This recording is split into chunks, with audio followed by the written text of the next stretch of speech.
Espace TV, les grandes gueules, tout sur les dessus de l'actu. Ahmed Camara, Zachary Milimono, Roby, Mohamed Djibril Camara, Moussa Moïse Silla, Lamine Girassi forment les grandes gueules.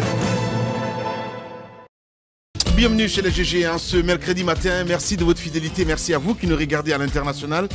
Ben oui, vous avez la possibilité évidemment d'intervenir en direct dans cette émission en se basant sur notre plateforme GG au 8037. Sinon, vous partez sur le site de la radio, le www.espacefmguinée.info.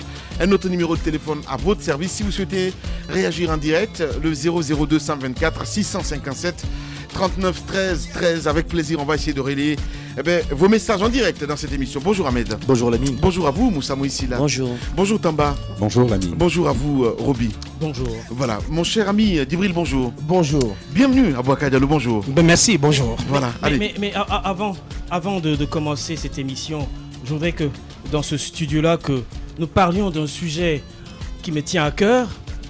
Ces mineurs qui conduisent.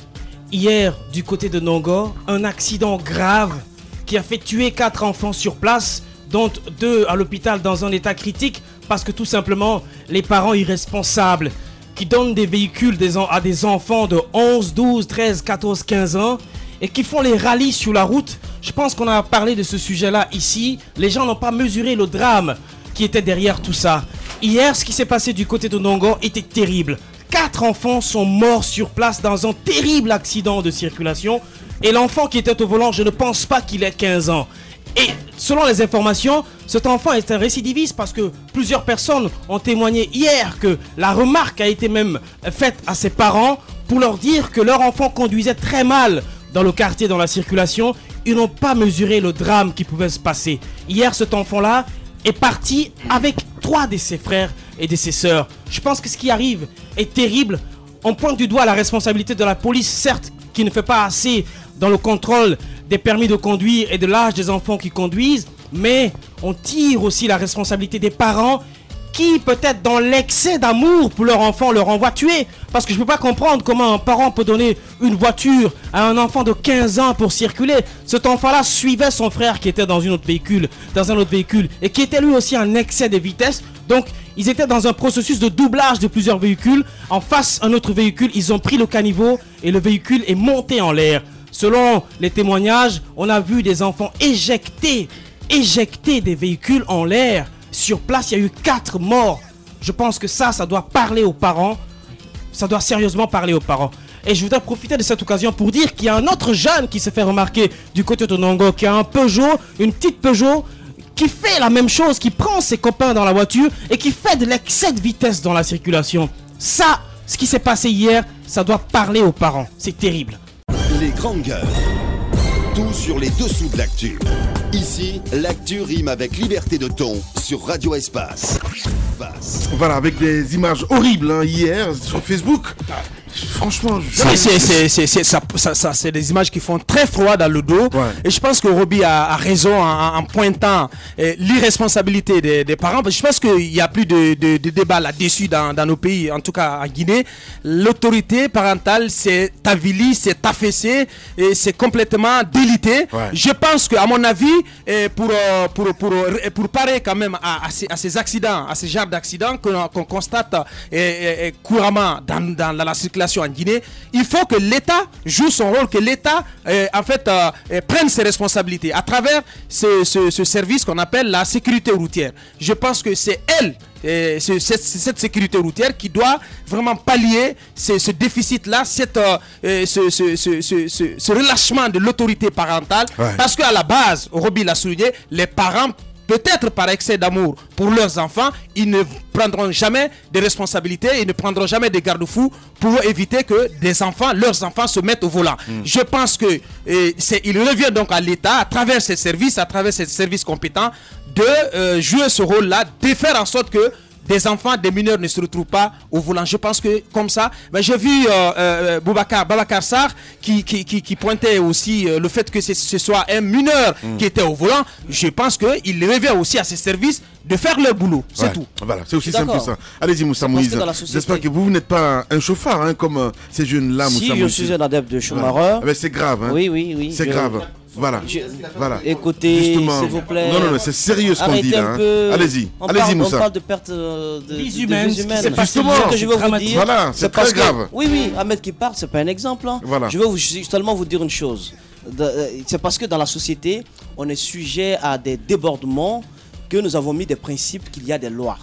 C'est trop facile de pointer du doigt la responsabilité parentale. Eh bien si, la Moussa. société est organisée. Moussa. Je veux vous dire une chose. Ben, attendez. Je veux vous dire une chose. Quand vous aimez vos enfants, vous les protégez. Je suis d'accord. C'est pas à 14 ans. C'est parce que voilà. C'est parce que vous que allez surtout donner une voiture à votre enfant, et surtout quand on vient vous faire la remarque plusieurs fois en vous disant, écoutez, votre enfant fait de l'excès de zèle dans la circulation, vous devez prendre des mesures. Je suis d'accord. Allez-y, Je Moussa. veux simplement dire que si nous sommes dans une société vraiment organisée, il ne faudrait pas qu'on oublie ce qui a donné lieu à la naissance des lois et des principes qui régissent le fonctionnement de ces sociétés-là. C'est parce que nous sommes sujets à des débordements que nous avons mis des principes en place. Pour dire que nous-mêmes, nous acceptons, en cas de débordement, en cas de transgressement, nous acceptons que la loi s'impose à nous. Ça, c'est un principe qui est connu de tous. Ne mettez pas la responsabilité parentale devant celle de l'État. Je ne suis pas d'accord. L'État d'abord qui doit sévir. Écoutez, non, mais c'est clair.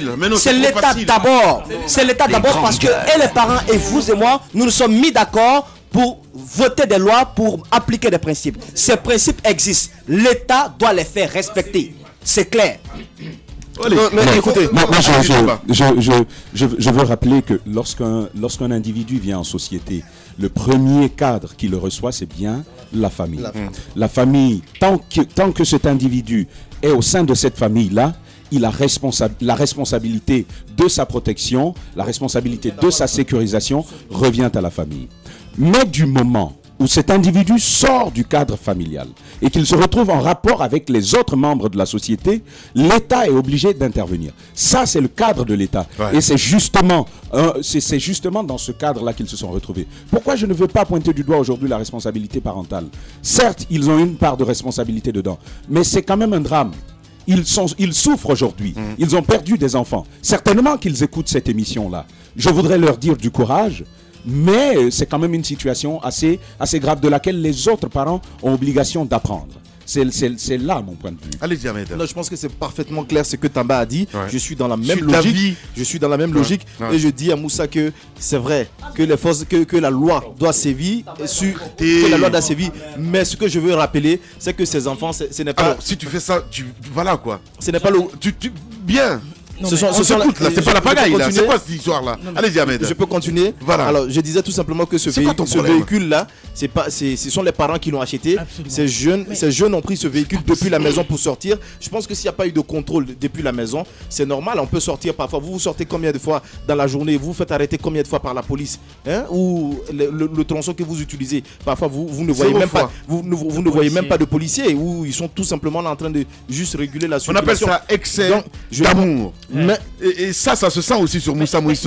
Je ne sais pas ce que vous appelez excès d'amour. Si l'excès d'amour doit amener à la catastrophe, moi j'appelle pas ça excès d'amour. Ce que je veux dire, de toutes les façons, la famille souffre énormément aujourd'hui.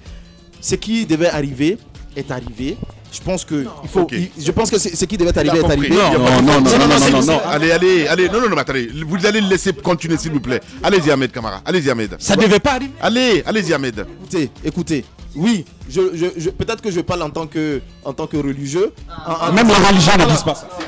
S'il vous plaît, on va s'écouter les gars. C'est beaucoup de monde qui écoute cette émission, s'il vous plaît. D'accord? Voilà. Allez-y Ahmed. Je suis libre de dire ce que je veux dire et je dirai ce que j'ai envie de dire. Après, vous êtes libre de dire ce que vous avez envie de dire. Je le dis très bien. Ce qui devait arriver est arrivé. Ce n'est pas moi qui le dis. C'est normal. Comme on le dit, c'est le destin. Ça devait arriver. C'est comme ça qu'ils devaient partir. Ils sont partis. Ce que je veux dire, c'est que la famille souffre énormément aujourd'hui. Nous n'allons pas appuyer sur la plaie. Ce qui reste clair, c'est le moment d'interpeller, comme Roby l'a dit, d'autres parents qui donnent des véhicules aux enfants pour se mettre sur nos différents tronçons, parce que ces parents sont en train de mettre en danger la vie de leur enfant, mais également la vie d'autrui, parce que certes, ce sont ces enfants seulement qui sont décédés, mais d'autres personnes pouvaient être au mauvais moment et au mauvais endroit. Donc je pense que ce n'est pas comme ça que ça devrait se passer. Moi, de toutes les façons, je perds même mes mots parce que c'est effroyable ce qu'on a vu hier. Je pense que la famille souffre énormément. Laissons tomber. appelons les parents à prendre leurs responsabilités. Ils souffrent énormément. Courage, allez-y. Je pense qu'on doit dépasser les passions.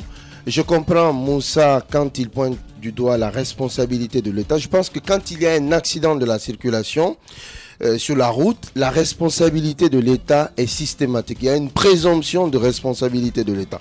Mais au même moment, comme l'a dit Tamba, il ne faut pas non plus négliger la responsabilité parentale qui, comme l'a dit Aboubakar, s'est érodée, s'est affaiblie, je ne sais quoi. Mais ce qui est important, parce que quand on pointe du doigt aussi la responsabilité parentale, il ne faut pas oublier que la population, c'est une composante de l'État.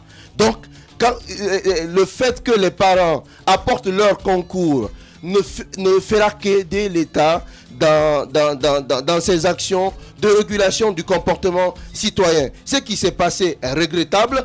Roby, il y a quelques semaines, il faut bien lui reconnaître, a dénoncé cette attitude parentale, cette démission parentale, parce que ce sont ses parents qui achètent des véhicules. Il a eu raison de parler d'excès d'amour, parce que souvent, par excès d'amour, les parents sont souvent enclins à faire des gestes parfois démesurés. On est aveuglé. Oui, par tous les parents, de toutes les façons. Oui, bon, voilà. Pas forcément tous les parents, l'ami, vous n'en ferez pas de même. Eh bien si. Oui, non, mais... Eh bien si. Eh bien si. Non, vous n'en ferez pas de même. Vous êtes quand même un bel exemple. Je suis désolé, Lamine, vous avez des enfants, mais je suis sûr et certain que vous n'avez pas... Non, pas à 12 ans. Pas à 12 ans ni à 13 ans. Oui, voilà. Justement, c'est ce dont on parle. Voilà. Vous n'avez quand même pas la propension de donner un véhicule à un enfant qui n'a pas 18 ans. C'est quand même...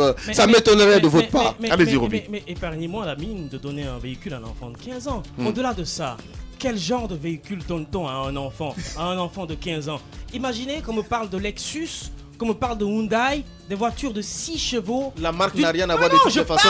Ahmed, je parle en termes... Ahmed, souffle de ce que... C'est l'âge qui nous intéresse. Sortons au-delà. La marque. Sortons au-delà. Je ne parle pas de la marque. Les grandes gueules. Puissance de la voiture. Mais c'est justement ça. Mais écoute-moi, quand vous donnez une voiture de 6 chevaux à un enfant, imaginez ce que ça fait comme vitesse sur la route. Merci, et que cet enfant-là s'amuse à conduire dans un excès de vitesse. Il a perdu le contrôle parce que la voiture était trop puissante. Au-delà de ça, les enfants qui étaient à l'intérieur n'ont pas refaire l'histoire, s'il vous plaît. Il y a beaucoup de drames comme ça. Je pense que la responsabilité de l'État, certes, mais c'est très difficile. Il faut d'abord commencer par les parents. Ce que je voulais dire, c'est que l'un des boulets que traînent nos pays, c'est un peu cette espèce de fatalisme, un BA, je le dis pour que Ahmed m'entende, cette espèce de fatalisme BA, parce que nous sommes africains, nous vivons sous les tropiques, on se résigne à nos destins, de damnés de la terre. Non mais je pense qu'il faut arrêter cela. On a la possibilité d'arrêter certaines hémorragies, de changer des situations. Quand la famille ne joue pas son rôle, parce que cela est reconnu par tous dans ce studio-là, l'autorité parentale s'est effritée, s'est érodée, comme l'a dit Djibril. Je pense qu'en lieu et place c'est l'État qui doit se substituer à cela. Et d'ailleurs, c'est son rôle régalien, l'État qui a des instruments, qui a le pouvoir qu'il faut pour faire en sorte qu'il y ait de la discipline dans la circulation. Et quand on parle de discipline dans la circulation, c'est d'éviter que des mineurs se mettent au volant. Ailleurs, vous avez parcouru le monde, ça ne se passe pas comme ça, l'ami. Il faut qu'on sorte du désordre. Allez-y, Moussa. Allez-y, Moussa. C'est pas comme ça. Allez-y. Les grandes gueules. Alors, ce que je souhaite dire, peut-être qu'on m'a mal compris. Je suis d'accord que le rôle que les parents jouent, c'est un rôle primordial. C'est un rôle important. C'est d'ailleurs la première éducation que reçoit l'enfant. Mais en même temps, il ne faut pas oublier que nous sommes aussi amenés à chaque fois à avoir cet amour, cet excès d'amour dont vous venez de parler. Quand cela est possible, chez beaucoup de parents, vous n'êtes pas exemptés dans ce studio, vous et Ahmed Kamara, qui a promis une voiture Kia à sa petite fille. Quand vous êtes sujet aussi à ce sujet, oui, je le dis parce que beaucoup se font passer ici pour de bons samaritains. Elle s'appelle Rokia également. Quand vous faites passer aussi pour ce genre de personnes dans ce studio, il faudrait que vous compreniez que vous êtes aussi amené un jour, tôt ou tard, à avoir ce même comportement que ces parents-là. Il faudrait qui peut vous arrêter si ce n'est pas l'État, à travers ses forces de sécurité. C'est l'État qui peut le faire, qui a des agents pour réguler la circulation, qui a des agents pour constater vraiment que celui qui est au volant a toute l'aptitude qu'il faut pour conduire. C'est l'État qui doit le faire. Moi, je vois beaucoup de mineurs qui passent, au-delà de ces cas dont on vient de parler, mais ils passent devant des policiers qui les connaissent, mais ils ne les arrêtent pas. Après, ils vont faire accident. Ils vont dire, ah ben, c'est les parents, ils les ont. Mais eux, ils sont là pour quoi? Ils sont là pour les arrêter. Ils sont là pour leur demander les permis. Ils sont là pour vérifier est-ce que l'âge qui est inscrit correspond à la physionomie de l'enfant. C'est ça leur rôle. Ne tombons pas dans la superstition. Il y a des agents pour agir. Lorsque la responsabilité parentale n'existe pas, l'État doit sévir. Allez-y, Ahmed. Je vais dire à Bouaka que moi je suis un Africain et je reste un Africain. Ce n'est pas quand je suis derrière le micro que je cesse d'être africain. Non, mais il faut.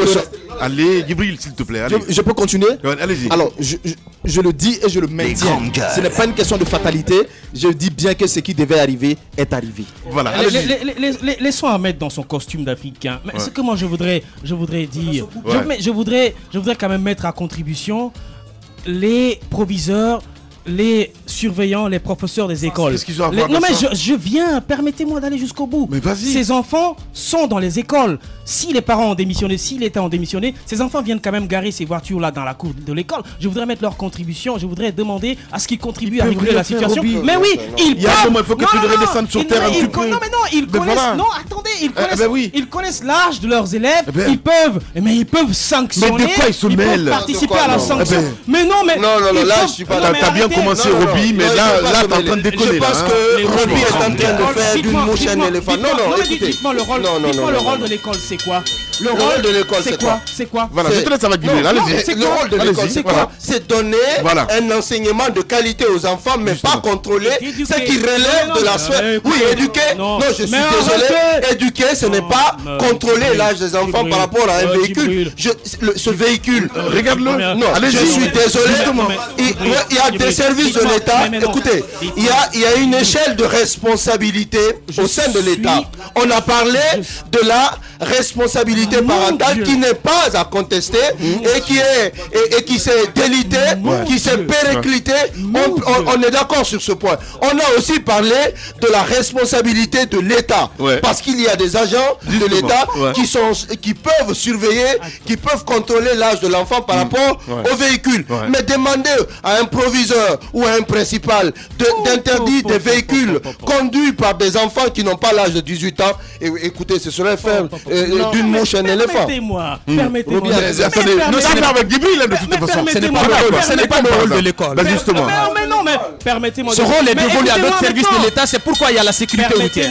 Je pense que c'est assez simple. Permettez-moi de dire à Abakar et à Djibril ce matin que dans les écoles, les professeurs et les proviseurs ne permettent pas aux enfants de fumer dans la cour de l'école, de boire l'alcool dans la cour de l'école. Je suis d'accord. Mais attendez, est-ce que vous pouvez me laisser aller jusqu'au bout de faire un certain nombre de pratiques dans la cour de l'école? L'école sert d'instruction et l'école sert d'éducation. Je veux dire, éducation, est-ce que interdire à un enfant qui n'a pas 18 ans, ça c'est l'éducation? Mais laisse-moi aller jusqu'au bout. Mais tu peux me laisser aller jusqu'au bout. Je veux dire qu'ils peuvent contribuer essentiellement à arrêter cette situation-là parce qu'ils peuvent non seulement à un moment donné écrire. Ils peuvent, d'accord. Quand il dit ils peuvent, d'accord, mais ils doivent. Ça, c'est une autre paire de manches. Ils peuvent. Ça veut dire qu'il leur est loisible de faire ce que Roby demande. Mais ils doivent, ce n'est pas une obligation. Il revient aux parents. Parce que là, c'est une obligation. Attendez, c'est un match là.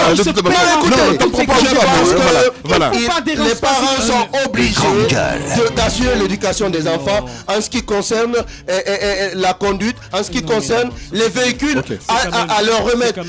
Les policiers qui sont des dépositaires de la force publique ont également l'obligation de contrôler l'âge des enfants par rapport aux véhicules. Mais on peut demander certes aux proviseurs ou aux responsables d'établissement de faire un effort, mais on ne peut pas les obliger à le faire. Voilà, ça c'est le grand match de GG. Il l'a eu, allez-y Tamba. Je pense, allez-y Tamba. Allez-y. Je voudrais il passe pas à l'antenne, allez-y Tamba, allez-y. Je voudrais parler de deux choses. Ben voilà. Je voudrais parler de deux choses. Voilà. Dès qu'on commence, non mais c'est pas comme ça, nous sommes dans un débat sérieux. Allez-y. Lorsque nous venons à l'école, il y a quand même quelques classes, Père Roby. Allez-y. Il passe pas à l'antenne, mon cher Tamba. Vas-y. Voilà, mais tu ne peux pas passer à l'antenne. Je te laisse. Djibril est en train de dire, cette période, j'arrache le micro à Abakar. Parce que oui, mais il peut se permettre de Roby ne cessera jamais de c'est important la mine. Arrêtons. Je sais que c'est important. Arrêtons de jouer. Non mais Djibril, attends, laisse-moi parler. Oui, mais tu as parlé. Attends, Djibril, arrêtons de jouer avec les responsabilités des uns et des autres. Oui. Moi, aujourd'hui, nous assistons à un phénomène de drame qui n'est pas bien pour notre société. On a pointé du doigt la responsabilité des parents, on a pointé du doigt la responsabilité de l'État. Mais j'ai dit que je demande la contribution des écoles qui participent à l'éducation de nos enfants, à nous aider. Mais Djibril,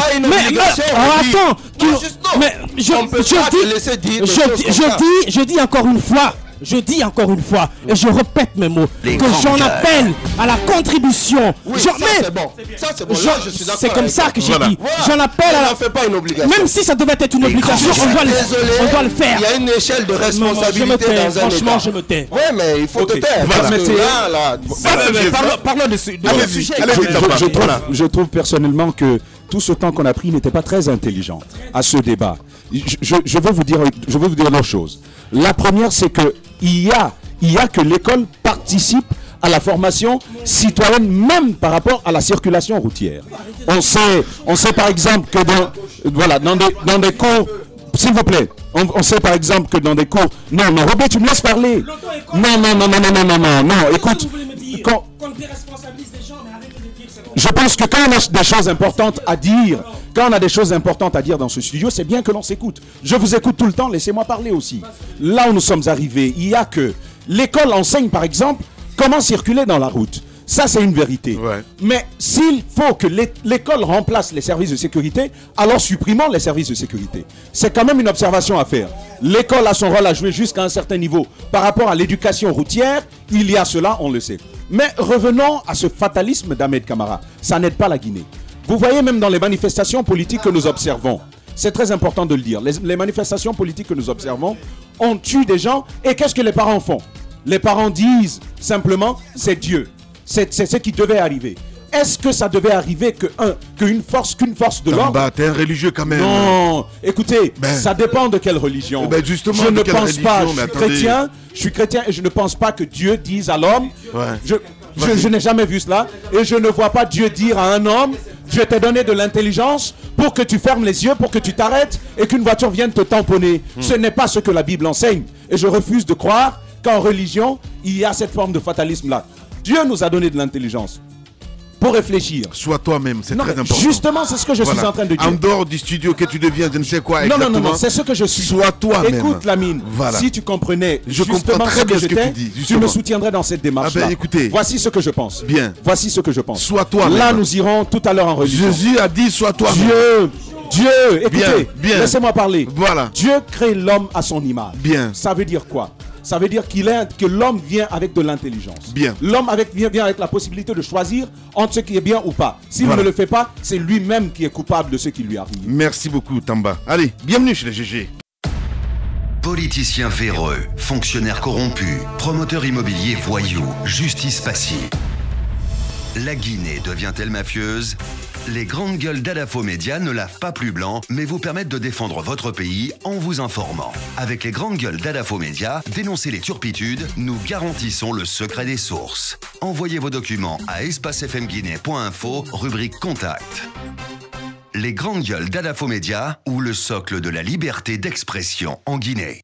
Continuez à réagir, beaucoup de messages ce matin, GGO 8037. Si vous êtes à l'international, le site de la radio est à votre disposition. On s'intéresse évidemment à l'actualité dans cette émission ce matin. Nouvelle main tendue, nouvel appel à la reprise du dialogue lancé par le gouvernement en direction de l'opposition après 2 jours agités dans la capitale guinéenne, à un moment où celle-ci a décidé donc de suspendre ses manifestations jusqu'à lundi prochain. Ce matin, notre invité, c'est M. Khalifa Gassama Diaby, ministre des Droits de l'Homme et des Libertés publiques. Il va être dans ce studio d'une minute à l'autre. Hier, il était dans ce studio très remonté, comme on l'a jamais entendu à la radio. Je parle évidemment de Cellou Dalein Diallo, le président de l'UFDG, l'UEPR, donc remonté aussi suite aux accusations donc portées hier par Cellou Dalein Diallo contre Ba Ousmane, le président du parti. Les insinuations du leader de l'UFDG selon lequel Ba Ousmane serait de ceux qui instrumentaliseraient donc des contre-manifestants suscitent colère, désapprobation donc au sein du parti. Comment réagit-on au sein du parti de l'UPR? Donc nous allons avoir le président de ce parti ce matin, c'est notre autre que Ba Ousmane qui va intervenir dans la deuxième partie de l'émission. D'autres nouvelles viendront s'ajouter à tout ceci.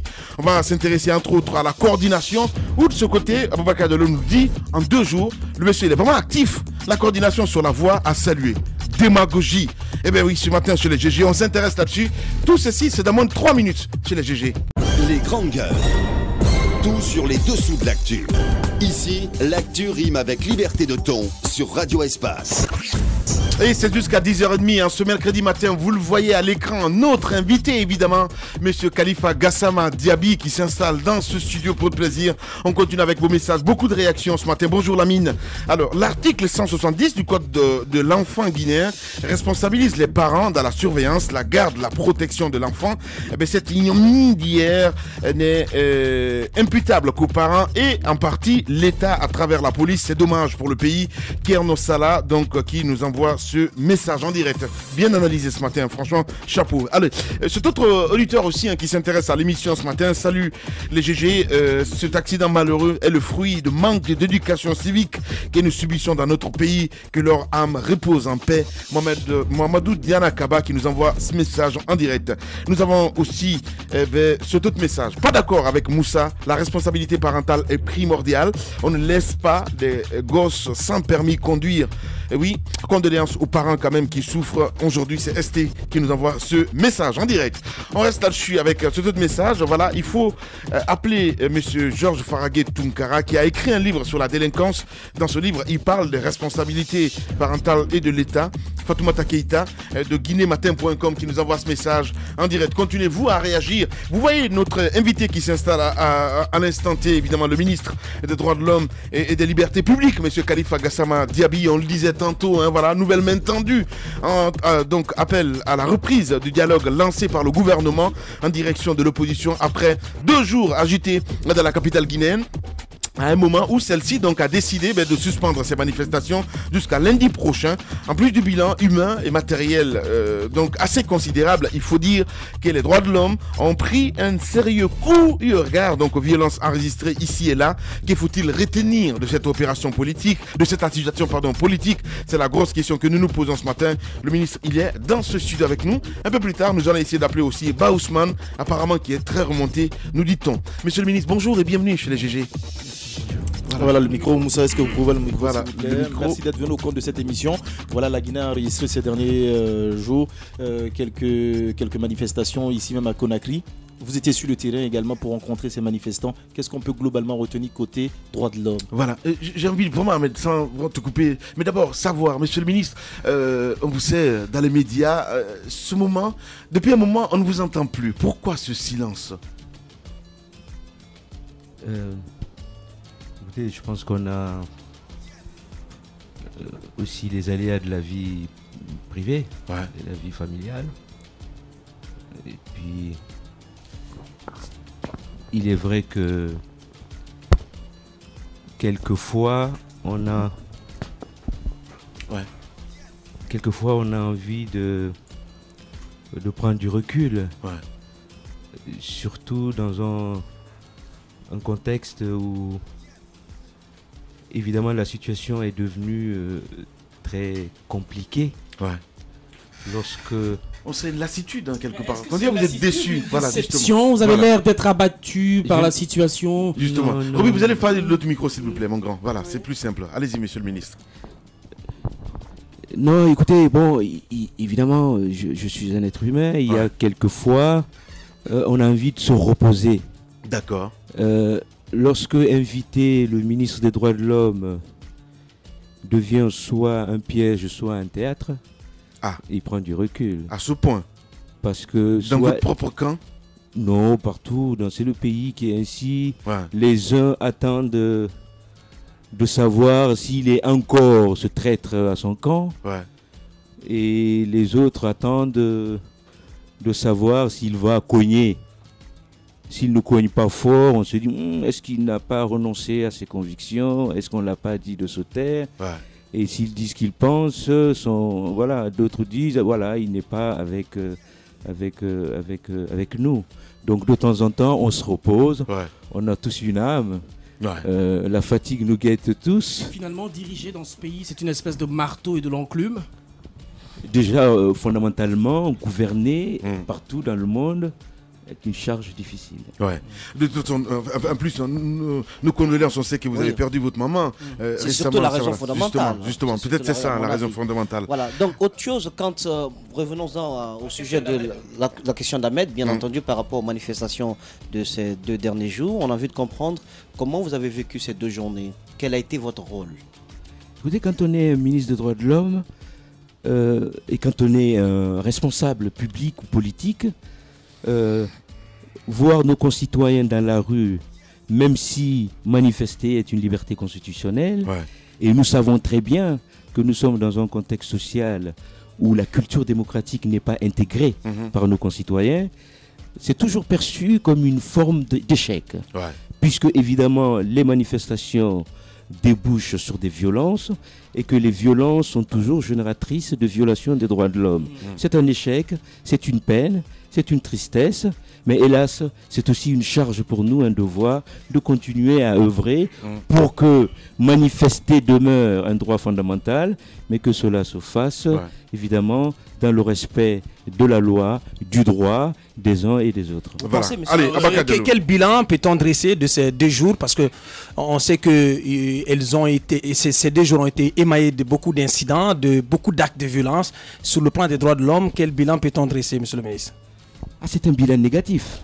Le bilan est négatif. Il est négatif pour l'ensemble des acteurs. Je crois que lorsque nous connaissons la réalité d'une situation, il est important que les différents acteurs prennent du recul ou alors assument le fait qu'ils vont dans une perspective qui, indiscutablement, nous amène vers des violations des droits de l'homme, des familles attristées, des familles en deuil, des enfants blessés, des agents de sécurité blessés, des biens publics et privés saccagés. Évidemment, on ne peut que s'en attrister et se poser la question dans ce pays, très honnêtement, est-ce que on a réellement décidé de régler nos problèmes ou d'aller de l'avant? Je crois que pour vous, on tourne en rond en fait. Mais c'est très grave. Ce qui est grave, c'est que nous passons l'essentiel de notre temps à consacrer l'essentiel de nos efforts pour les détails. Allez-y, Tamba. Monsieur, vous êtes ministre des droits de l'homme et des libertés publiques, c'est important la précision. Mais on sait que l'opposition, par rapport à ces manifestations-là, ont choisi de ne pas informer les délégations communales. Et comme ça, elles se sont retrouvées dans la rue. Est-ce qu'on ne peut pas comprendre l'action de l'État qui pourrait être perçue comme répressive? Bon, écoutez, je crois que... Alors, c'est encore un autre aspect de ces débats dans ce pays interminable où l'autre qui est politique se transporte sur le terrain juridique. Il y a un fait. Le fait, c'est que les délégations spéciales, au regard de la loi, sont illégales. Et ça, on ne peut pas ne pas le dire comme ça. On ne peut pas le dire comme ça, c'est-à-dire... On va passer sous silence. C'est un fait. La loi dit, les élections, c'est 5 ans. Après, en cas de problème, il y a une possibilité de mettre en place des structures pour 6 mois. Et ça, c'est pas moi qui le dis. Mais un gouverneur qui n'est pas illégal. C'est tellement intéressant ce qu'il dit, Tamba, parce que en ce qui concerne cette autorisation, monsieur le ministre, c'est important. Ça veut dire quoi? Vous cautionnez, parce qu'on a eu d'Alain hier dans ce studio, on a posé la même question. Qu'est-ce qu'il nous a répondu exactement? À se dire, de toutes les façons, ces délégations spéciales sont expirées, donc on n'a pas à demander l'autorisation de qui que ce soit. Donc vous partez dans le même lancer? Oui, alors là les oreilles doivent se tendre dehors en disant, allez, qu'est-ce que le ministre va dire? On a dit qu'il va encore dire différemment. Il va encore dire différemment. Le problème, c'est que j'aurais voulu aller au bout de mon raisonnement. Allez-y. Prenez votre temps. Factuellement, légalement, les délégations spéciales sont en dehors du cadre juridique ordinaire. Ils ne sont pas légaux. D'accord. C'est un fait. Ça, je ne le dis pas. Et mon camp, je fais partie du pouvoir. Et ça, s'il y a une faute, ça m'incombe aussi. On le sait. D'accord? Bon. L'opposition dit, puisqu'elles sont illégales, nous ne demanderons pas. D'abord, je rappelle que sur le plan des régimes juridiques, quand vous manifestez, vous informez. Vous n'écrivez pas à une autorité pour qu'elle vous donne une autorisation.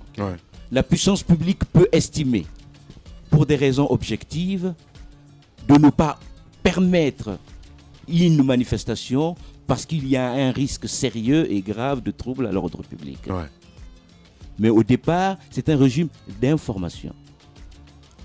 Donc, nous qui sommes au pouvoir, et il y a dans ce pays des juristes sérieux, mais le monde aussi nous regarde. On ne peut pas ne pas dire ce qui est dans le code. En face, l'opposition, si elle était animée de ce même esprit de responsabilité qui devait être le nôtre, aurait dit, d'accord, les délégations spéciales sont illégales. Mais je rappelle que les structures locales sont une forme de transfert de souveraineté du pouvoir central aux structures locales. L'État central, par la forme de décentralisation, décide pour une meilleure gestion de la société, des institutions, de transférer, de par la loi, qu'elle soit organique ou ordinaire, une partie de son pouvoir à des structures définies à la base.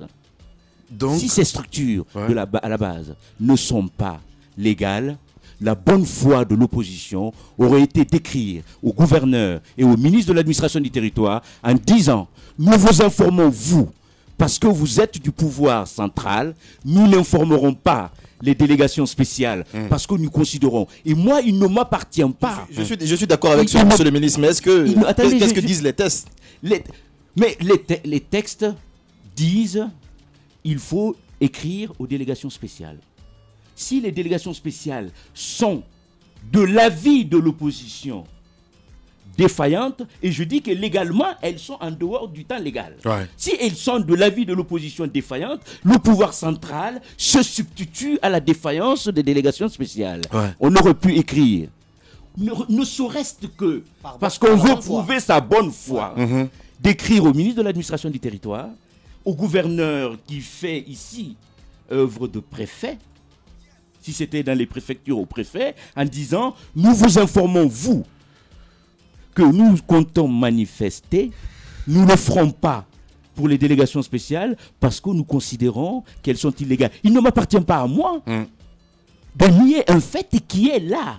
Ça ne serait pas sérieux, ni pour nos concitoyens, ni pour le monde qui nous regarde, de dire les choses sont illégales, mais nous décidons que c'est légal. La loi est la loi, elle s'impose à tout le monde, et sa vertu, c'est qu'elle s'impose à commencer par ceux qui gouvernent. Voilà, le ministre donc des Droits de l'Homme et des Libertés Publiques, notre invité ce matin, M. Khalifa Gassama Diaby. Allez-y. Finalement, faut-il penser que nous sommes dans un tohu-bohu total quand d'un camp ou l'autre, personne n'a la volonté de respecter la loi, puisque vous-même vous relevez la question de l'expiration des délégations spéciales et la question de la non-saisie des autorités supérieures aux délégations spéciales de l'opposition. Nous sommes dans une situation de défiance respective et réciproque. L'un dit, un côté on dit si on lâche, on dit qu'on a peur, on est faible. De l'autre côté, on dit, si on le fait, on dirait qu'on a peur. On a vu ici, dans ce pays, où les gens critiquent l'opposition en disant elle n'est pas suffisamment courageuse. Ou alors, on dit au pouvoir, oh non, mais vous lâchez trop à l'opposition, vous n'êtes pas suffisamment audacieux. Mais je rappelle aux uns et aux autres, à tous ces prophètes de malheur, qu'entre ces deux groupes, il y a l'essentiel, c'est le peuple. Et qui trinque. Quand il y a des violences, des manifestations, l'élite, qu'elle soit de l'opposition ou du pouvoir, a une cour grande avec devant des gardes armés. Et que le citoyen ordinaire trinque pendant que cette élite qui a passé la semaine à semer la haine entre les groupes, le peuple au milieu paye le prix. On s'en fout de qui a peur, de qui n'a pas peur. Ce qui compte aujourd'hui pour ce pays, c'est la paix. La paix. Et on ne peut construire la paix que lorsqu'on a l'audace de faire un pas vers l'autre et qu'on s'en fout de ce que derrière, on vous dirait, ah, s'il y va. On a l'impression dans ce pays que dialoguer, c'est faire preuve de faiblesse. Allez, monsieur le ministre, on avait Mohamed Camara qui était notre invité la semaine dernière. Il a parlé de businessman des crises. C'est bien cela. Votre idée là-dessus, parce qu'il y a des personnes qui surfent un petit peu sur ça. Je ne sais pas trop. Quel est votre regard là-dessus, justement? Des gens qui ne veulent pas du tout que... voilà, quoi. Qui souhaiteraient quand même que la situation s'embrase de plus en plus. Tout le temps. N'agrandissez pas le cercle de mes... Bon, écoutez, je pense que c'est pas un propos qui est de moi. Je pense que celui qui l'a dit a probablement... bien analyser les choses. Monsieur le ministre, vous permettez quand même, Moussa. Au premier jour des manifestations, un fait quand même qui a retenu l'attention, c'est la présence de contre-manifestants. Et je pense que c'était arrivé par le passé, mais on a eu comme l'impression que c'était préparé, que dans des zones favorables au pouvoir en place, donc des groupuscules sont sortis de nulle part pour s'affronter, pour affronter les manifestants. Alors, si mes informations sont bonnes, vous étiez sur le terrain en compagnie du ministre de la Sécurité pour passer quelques messages. Quelle en était leur teneur? Vous avez raison, j'étais sur le terrain avec le ministre de la Sécurité. C'est une tentation qui est tout à fait grande à déplacer le problème et à dire probablement on a trouvé dans une commune de Conakry un groupe de jeunes qui s'étaient autorisés, s'étaient donné le droit d'aller défendre, nous ont-ils dit, le bien public et l'État. Il faudrait le rappeler. C'est absolument, d'abord sur le plan juridique, absolument illégal.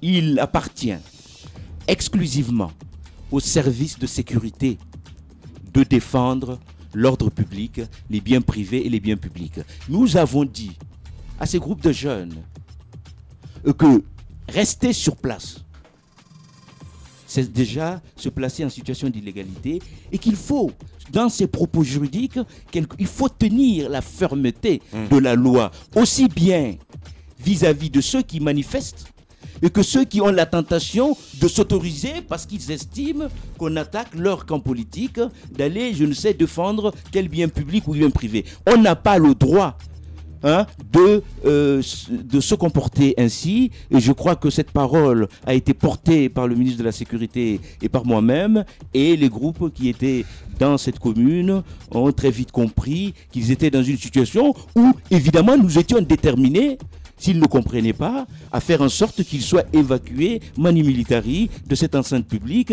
et s'il le faut, de saisir la justice, parce que tout ça, ce sont des petites pierres qui sont ajoutées à la complexité du pays. Vous savez, à chaque fois, les Guinéens, vous entendez les Guinéens dire « Oui, nous sommes dans un pays où c'est une famille, tout le monde est intermêlé, on ne pourra jamais franchir la ligne rouge. » Qu'on me montre un seul pays qui a succombé dans ces guerres violentes et qui, quelques mois avant, étaient convaincus qu'ils allaient y arriver. Je dis en Guinée qu'on arrête de jouer avec le feu, qu'on arrête de dire oui, nous allons, mais ça va jamais plus loin. Eh bien, un jour, ça va nous échapper. Attention. Et on ne pourra plus s'en rendre compte.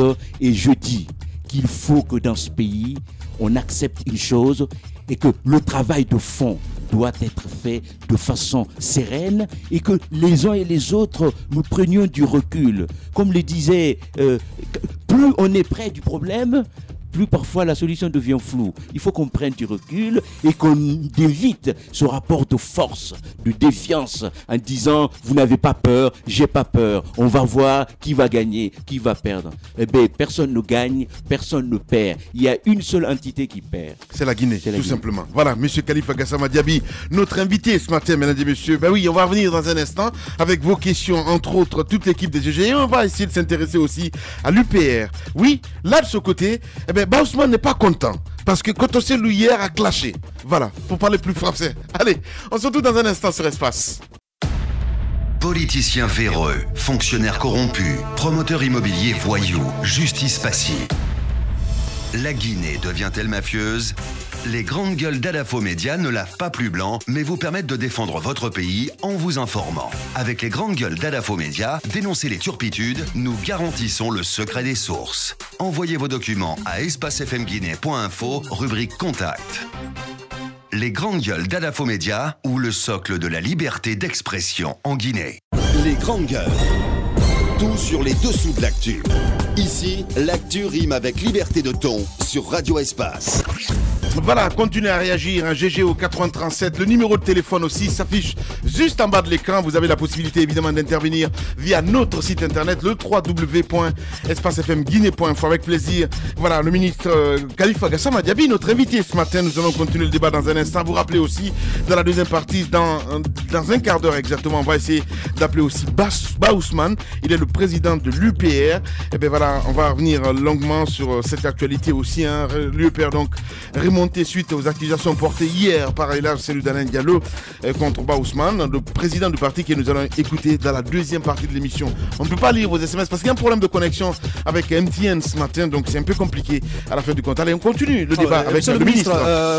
Je voudrais avoir votre regard sur quand même un cas particulier de violation des droits de l'homme. C'est ce qui concerne, ce qui touche surtout les journalistes dans l'exercice de leur métier. Par rapport à ces 2 jours de manifestation, au moins 2 journalistes ont été touchés, ont été agressés pendant qu'ils étaient en plein exercice de leur fonction. Ouais. Quel regard vous portez sur cela? Écoutez, vous avez tout à fait raison. Hier, j'ai été contacté par un journaliste, pour ne pas le nommer, Moussa Tatakuru Diawara. Ouais. Et il y a un deuxième, semble-t-il. Et je rappelle que je rentre de Genève il y a quelques semaines, où il y a eu une résolution des Nations Unies qui a été soutenue par les États-Unis, la France et l'ensemble du groupe africain, qui a été votée à l'unanimité, dans laquelle il y a une disposition qui impose, qui rappelle d'ailleurs, puisque c'est un principe international, mais qui rappelle encore et qui impose à l'État l'obligation de protéger les journalistes dans l'exercice de leur métier. Et je dois le dire ici de la façon la plus nette, la plus claire. Il est absolument inadmissible qu'on s'en prenne d'abord à quelqu'un pour ses opinions, et encore pire à quelqu'un qui, l'expression de ses opinions est un métier. Les journalistes, et je dois recevoir ces journalistes cet après-midi, et je leur apporterai tout mon soutien. Mais il faut, là encore je le rappelle, que l'État prenne ces problèmes au sérieux. Et qu'on ne peut pas s'en prendre à un journaliste parce qu'il porte un nom. Ouais. Quand il y a des manifestations et que c'est du côté de là où il y a des manifestations, on reconnaît un journaliste, on s'en prend à ce journaliste soit pour ses opinions, soit pour son identité. Je rappelle qu'il y a un autre journaliste défenseur des droits de l'homme qui a aussi été agressé par des militaires. Tout cela rappelle que dans notre pays, nous avons besoin de rappeler encore une fois l'obligation qui est faite à la puissance publique de protéger ce métier qui est indispensable à l'existence même du système démocratique. S'il n'y a pas de journalistes, il n'y aura pas de démocratie. Ouais. Et je crois qu'il est important, et je voudrais rappeler à l'ensemble des journalistes qu'il ne faudrait pas qu'ils hésitent. À chaque fois qu'un journaliste est menacé ou agressé, il doit porter plainte. Voilà. Et se constituer partie civile pour que l'État ait l'obligation par la justice, évidemment, de procéder à des enquêtes sérieuses et à des sanctions. C'est qu'il faut, qu'on en finisse avec l'impunité. Monsieur le ministre, parce que quand je prends ce journaliste de Guinée Matin qui a été tabassé par un gendarme, ils ont été à la justice, sauf que ce gendarme ne s'est jamais présenté. La gendarmerie, finalement, à la fin du compte, on se dit, il y a un souci.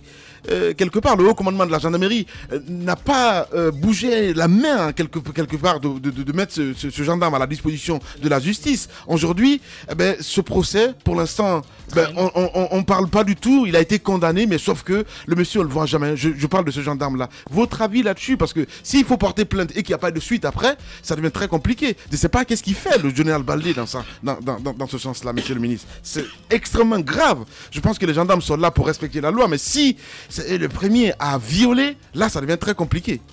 D'abord, évidemment, il faut toujours continuer à porter plainte. 1. 2.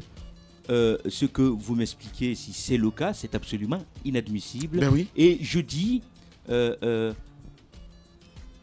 dans les jours à venir, j'appellerai à une réunion avec la profession des journalistes. Nous mettrons en place une structure de veille permettant aux journalistes d'exercer librement et dans la sécurité leur métier. Je dis que tous les journalistes qui sont dans ces situations, le ministère des Droits de l'Homme est aussi là pour les accompagner dans ce travail, et qu'il faut que ce journaliste qui a été agressé avant-hier et d'autres bien avant doivent continuer à porter plainte et à se battre pour que la justice leur soit rendue. Évidemment, c'est pas facile, mais il faut continuer. Allez, Roby, je vais vous laisser lire ce mail d'un auditeur qui nous écoute du côté de Bruxelles. Absolument. Bonjour les grandes gueules. Pouvez-vous demander à Monsieur Gassama si la loi oblige l'opposition à se tourner vers le ministre compétent, le ministre de la Sécurité en l'occurrence, si les délégations sont illégitimes ou manifestement irresponsables, peut-on justifier l'usage des armes à feu, des kalachnikovs contre des manifestations civiles sous prétexte que l'opposition n'aura pas écrit à l'administration? Quel est le rôle d'un État responsable? Assurer l'ordre public et se retourner contre les organisateurs, ou bien réprimer par le sang comme ce fut le cas le 13 et 14 avril 2015? Voilà, c'est de qui exactement? Il y a eu un appel. Il n'y a pas de problème, Écoutez, qu'une manifestation d'ailleurs soit légale ou illégale, rien ne permet, rien ne justifie à ce qu'on utilise d'abord la force disproportionnée contre des civils, des citoyens. Ça, c'est 1. 2, évidemment, ça va de soi, c'est une banalité. Il n'est permis à personne d'user des armes à feu contre des civils, des citoyens. On n'est pas en état de guerre. Et cela me paraît, c'est même une banalité de le rappeler. Pour ce qui est de la loi n'est pas simplement le texte. La loi, c'est aussi l'esprit et l'interprétation des textes. Ce que nous disons là, il n'y a pas une disposition écrite qui dirait, lorsque les délégations spéciales sont illégales, les uns et les autres doivent se tourner vers le pouvoir central. Parce que la loi ne prévoit pas justement ce cas-là. Mais la loi dit, lorsqu'il y a défaillance, on peut se retourner vers le pouvoir ou l'institution de tutelle. Mais au-delà de la loi, il y a un aspect le plus important. Ce qu'on sorte de ce rapport de défiance. Et que les uns et les autres, les différents acteurs, prouvent leur bonne foi en expliquant que si cette structure est illégale, mais l'État central existe, et qu'il ne coûtait à rien d'écrire au gouverneur, parce que de toute façon c'est une information, ce n'est pas une demande d'autorisation, je le rappelle, de les informer en disant... Non, mais bon à savoir, hein, parce que partout on voit ça, qui vous a donné l'autorisation. Quand vous dites aujourd'hui c'est une information, je pense que l'information est passée et que tout le monde le sait maintenant. Hein. Alors, monsieur le ministre, lorsque des journalistes se font tabasser ou agresser dans l'exercice de leur profession, c'est assez regrettable. Mais lorsqu'il y a mort d'homme au cours de ces manifestations, c'est le comble de l'abomination à mon avis. Pour une fois. Parce que nous avons enregistré au moins un cas de mort lors de ces 2 jours de violence. Est-ce que pour une fois, vous pensez qu'il y a une chance que la justice fasse son travail, qu'au moins une seule responsabilité au moins soit située et que les coupables de ces différentes tueries puissent être identifiés au moins? Parce qu'il y a eu 57 morts depuis, Daniel le rappelait tantôt, hier. Et encore pour ces 2 jours de manifestation, nous avons enregistré un cas. Non, pourquoi un cas? On parle de 2 cas, mais il y a au moins mort d'homme. Est-ce que pour une fois, on peut se dire que la justice fera son travail?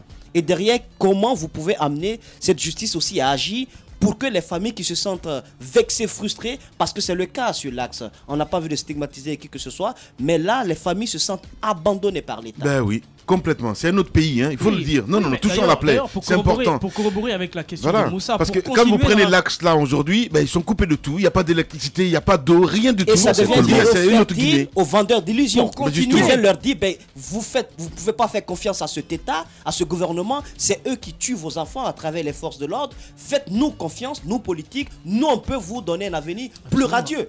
Et pour continuer dans la question de Moussa, c'est qu'il n'y a que les manifestations se tiennent, mais il y a aussi que les forces de l'ordre se permettent d'entrer dans des familles paisiblement cloîtrées chez eux qui ne participent pas aux manifestations pour faire des tirs de sommation, pour sortir des enfants des maisons et les tabasser. C'est quand même des questions éminemment de droits de l'homme. Ben oui, droits de l'homme en même temps. Taba me rappelait tout de suite là. Oui, bien entendu. Par rapport à l'information, nous laisserons le ministre répondre et peu après certainement nous reviendrons là-dessus. Voilà, il n'y a pas de problème. Allez, c'était pour donner un petit peu ton avis là-dessus. Si j'ai appris une chose dans ce pays, c'est évidemment ne jamais faire de promesses. Permettez-moi de ne vous faire aucune promesse. Ouais. Si les choses étaient faciles dans ce pays, ça se saurait. Et je pense qu'on ne ferait pas la promesse que la justice sera rendue à ces tristes familles, les victimes. Cela ne devrait même pas arriver. Ouais. Et je crois que ça n'honore pas notre pays et que chaque manifestation donne lieu à des drames. Moi, je ne peux pas promettre parce que je n'ai pas les moyens de faire en sorte que ce que je promets soit réalisé. Je ne suis pas contrôleur de l'ensemble de la chaîne. En promettant, je ferai preuve d'irresponsabilité. Donc, mon cher, pas de promesse. Ouais. Par contre, ce que je peux dire, l'engagement que je peux prendre, parce que c'est aussi ce travail que le chef de l'État m'a demandé et je compte le faire jusqu'au bout, c'est d'être du côté des victimes. Pour moi, les victimes n'ont ni origine identitaire, ni couleur politique. Une victime reste une victime. Lorsqu'on aura compris cela dans ce pays, on aura compris que notre garantie, notre protection se trouve dans les droits de l'homme. Mais parce qu'il y a un autre phénomène. Victime, monsieur le ministre. Oui. C'est important de revenir un petit peu là-dessus. Vous dites que vous n'allez pas prendre de promesses, vous n'allez pas faire de promesses ce matin en ce qui concerne évidemment votre rôle, mais moi, c'est sidérant à savoir que ces leaders-là savent quelque part, mais ils sont conscients que quand il y a des manifestations, forcément qu'il y a des morts d'hommes. Est-ce qu'on ne peut pas les poursuivre quelque part? Franchement, non, touchons la plaie, c'est important. On vient de toucher à quelque chose de très important, monsieur le ministre. Au-delà du fait que l'on parle plus souvent de l'action nocive des forces de l'ordre, c'est important de dire que ces manifestations viennent aussi, ces manifestants viennent aussi armés, avec des machettes, des gourdins, des morceaux, des barres de fer. Nous avons des images qui en font foi. Quelle est l'attitude qu'il faut adopter en ce moment-là, lorsque vous savez, vous, force de l'ordre, que même votre vie est menacée? Et en danger. Écoutez, il y a deux choses. L'autodéfense ? Il y a deux choses. Il y a deux choses. Hein? Il y a les faits et il y a le droit. Je crois que pour approcher cette problématique des manifestations, il faut éviter deux écueils. Il ne faudrait pas que l'objectif de la puissance publique soit d'empêcher les manifestations. En faisant soit des intimidations. C'est un droit constitutionnel. Je crois qu'une société où les citoyens n'ont pas le droit d'exprimer leur mécontentement n'est pas une société démocratique. Ouais. Et on est dans ce processus de démocratisation, Dieu se le sait, qu'on est encore loin. Et ça ne concerne pas que les institutions, ça concerne l'ensemble de la société guinéenne, parce que les Guinéens sont prompts à parler de droit et de liberté, mais eux-mêmes ne sont pas en disposition d'agir dans ce sens-là. Il faut donc que ce soit une dynamique globale. Il y a des choses, quelquefois on se demande, il y a des débats, on se demande quelle est l'utilité des débats. Les forces de l'ordre n'ont pas le droit d'humilier les gens. La loi le leur interdit. Et je ne parle même pas de la morale. Parce que là, nous parlons de qui? On ne parle pas d'étrangers, on parle de nos concitoyens. Ouais. Il faut quand même qu'on comprenne une chose en Guinée. Il n'y a pas d'issue possible. Personne n'a d'autre possibilité de trouver des solutions pour une coexistence démocratique dans ce pays que le respect des uns et des autres, que le respect de la loi et le fait que personne n'a plus de droits que l'autre. Il est tout à fait évident que quand il y a des manifestations, ces manifestants qui s'autorisent le droit illégitime de s'armer, il revient au service de sécurité de faire en sorte que soit cela ne soit pas, deux, quand c'est le cas, que ces gens-là soient arrêtés et remis à la justice. Ça, c'est un. Deuxième chose, ce n'est pas parce qu'on porte une tenue qu'on a le droit de pénétrer dans les domiciles privés et d'aller humilier les femmes ou les hommes. C'est absolument inacceptable. Il faut que la justice se fasse pour les uns et pour les autres. Mais le mieux pour éviter tout cela, c'est que dans ce pays, on accepte d'abord les préalables. Il y a quelque chose qui est assez sidérant en Guinée. C'est les concessions. On veut un système démocratique, mais en fait, tout ce qui constitue le fonctionnement de la société est le contraire. Quelqu'un m'a demandé hier, c'est un étranger. Il me dit, quand est-ce qu'on comprendrait que ce pays est sur la voie de la démocratisation ou est devenu vraiment une société démocratique? J'étais coincé. Et d'abord, c'est gênant de recevoir ce genre de questions d'étrangers qui sont bien en Guinée, qui aiment ce pays, mais évidemment qui portent un regard sceptique sur ce pays. Je réponds.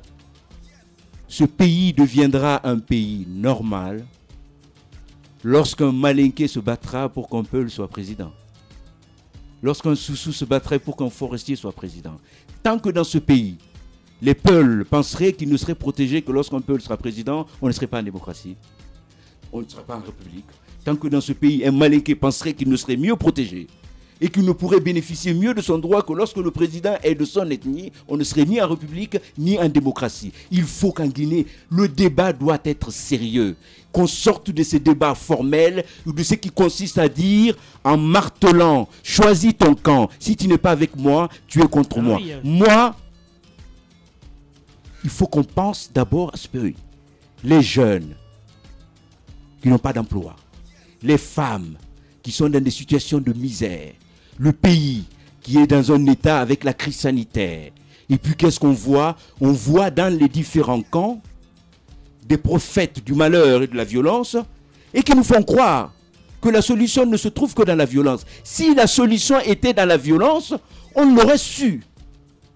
Ça fait 50 ans que ce pays connaît des violences politiques. 50 années.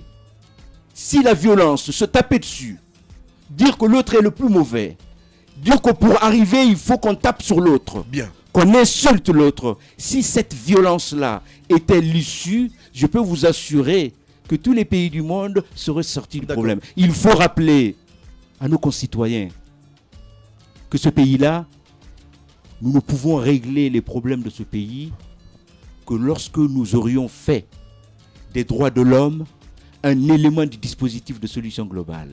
Voilà. On ne peut pas le faire ni dans l'exclusion, ni dans l'injustice. Et pour finir, je dis, parce que moi-même j'en ai été témoin par téléphone ou dans les radios. J'ai écouté des radios en direct où on entendait des coups de feu. Il ne m'appartient pas à moi de situer les responsabilités d'où viennent les coups de feu. Il y a un principe toutefois qui demeure.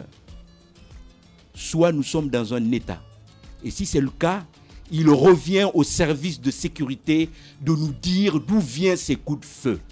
Si ce n'est pas eux, c'est leur devoir de retrouver qui le fait. Mais on ne peut pas accepter que nos concitoyens, une partie de nos concitoyens, soient terrés dans la terreur chez eux parce qu'ils entendent de coups de feu. C'est absolument inacceptable et c'est du devoir de l'État. Non seulement de faire cela, mais d'établir les responsabilités. Ça fait 2 ans que ça dure. En 2013, c'était le cas. On commence, les gens meurent par balle, ou on entend des coups de feu, et puis les uns et les autres se renvoient les responsabilités. On ne peut pas comparer les civils et l'État. La responsabilité de l'État. Moi, je ne sais pas d'où ça vient. Et je ne m'autorise pas le droit de dire c'est qui le fait. Ouais. Mais je dis, il revient à l'État de dire d'où viennent ces coups de feu, de retrouver et de rendre justice aux familles des victimes. C'est très important. Allez, Ahmed, on va enchaîner là-dessus parce qu'on est pris par le temps, malheureusement. Voilà. Alors, monsieur le ministre, c'est clair que, comme on l'a déjà dit, la question des droits de l'homme est un processus. Et depuis longtemps, vous vous battez quand même dans ce cadre. Il y a eu des manifestations en Guinée où il n'y a pas eu mort d'homme. Mais sauf que cette dernière manifestation, on a enregistré non seulement des blessés, mais également des cas de mort par balle. Est-ce que vous avez l'impression de ne pas d'être empêché aujourd'hui par les deux camps d'atteindre vos objectifs? Ouais. Évidemment, de ne pas être aidé dans son travail. Oui, c'est l'échec. Je suis désolé. Évidemment, c'est pas étonnant. Vous êtes des observateurs avertis de la vie politique de ce pays. Vous avez bien suivi et constaté que 2 semaines, 3 semaines, 4 semaines avant, on avait des discours insinueux, absolument, qui ramènent à préparer les esprits à l'affrontement, à la confrontation, à la violence. Et après ça, il y a un concours de culpabilité et de victimisation. Non, c'est pas moi. Non, c'est pas moi qui ai commencé. Non, c'est lui qui a commencé. C'est une honte pour ce pays. Et que nous soyons là toujours à faire des choses, les mêmes choses depuis des années. On recommence, on connaît exactement la fin du processus. Ce que je dis. Et à mon gouvernement, donc à moi-même, au gouvernement auquel je fais partie, j'entends bien, et à l'opposition, ce que je dis.